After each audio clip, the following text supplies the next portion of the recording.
বিগত আওয়ামী সরকার শিক্ষকদের অবসর ও কল্যাণ তহবিলেও টাকা ও লুটপাট করেছে বলে অভিযোগ করেছেন সংস্কৃতিমন্ত্রী নিতাই রায়চৌধুরী।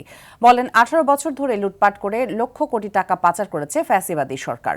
অন্যদিকে স্বাস্থ্য প্রতিমন্ত্রী ডাক্তার এম এ মুহিত অভিযোগ করেছেন, আওয়ামী লীগ সরকারের সময় হওয়া স্বাস্থ্য খাতের দুর্নীতি ও রাষ্ট্রীয় অর্থ অপচয়ের ফলে পিছিয়ে পড়েছে দেশের স্বাস্থ্যসেবা খাত।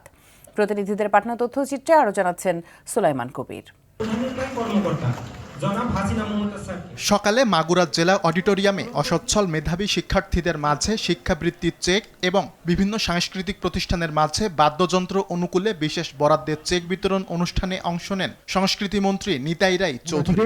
পাঠ করার জন্য এ সময় তিনি অভিযোগ করে বলেন, জাতি গড়ার কারিগর শিক্ষকদের টাকাও লুটপাট করতে ছাড়েনি বিগত ফ্যাসিবাদী আওয়ামী লীগ সরকার। শিক্ষকদের নিজস্ব টাকা 22,000 কোটি টাকা, এটা ব্যাংকে গচ্ছিত ছিল, সে ব্যাংক দখল হয়ে গেছে এবং সেখান থেকে ব্যাংক লুটপাট হওয়ার কারণে দুপুরে সাভারের হেলথ ম্যানেজমেন্ট ইনস্টিটিউট ও 50 শয্যার উপজেলা স্বাস্থ্য কমপ্লেক্স পরিদর্শনে যান স্বাস্থ্য প্রতিমন্ত্রী ডক্টর এম এ মুহিত। এ সময় তিনি বলেন, বর্তমান সরকার দেশের স্বাস্থ্য খাতকে সর্বাধিক গুরুত্ব দিয়ে কাজ করছে। চলতি বছরের বাজেট তারই প্রমাণ।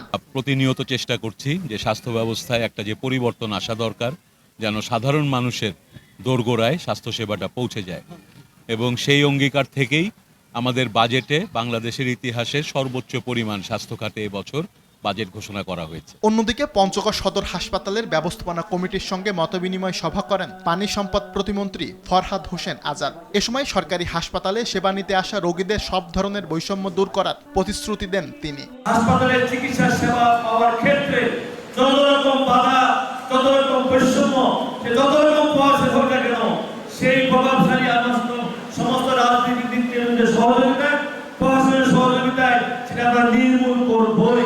ঢাকার আশুলিয়ায় নির্বাচনী ইশতেহার বাস্তবায়নে আয়োজিত এক কর্মশালায় অংশ নিয়ে যুব ও ক্রীড়া প্রতিমন্ত্রী আমিনুল হক জানান, যুব ও যুব নারীদের উন্নয়নে বদ্ধপরিকর বর্তমান সরকার। আমরা চাই যে ভালো কাজের জন্য আমাদের পক্ষ থেকে সার্বিক সহযোগিতা সবসময় থাকবে।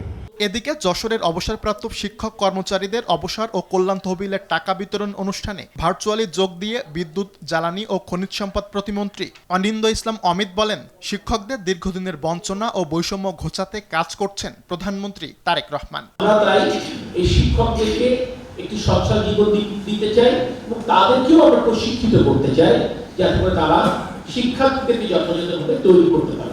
যশোরের 2791 জন বেসরকারি শিক্ষক কর্মচারীকে 87,08,75,000 টাকা প্রদান করা হয়। সুলাইমান কবির, RTV।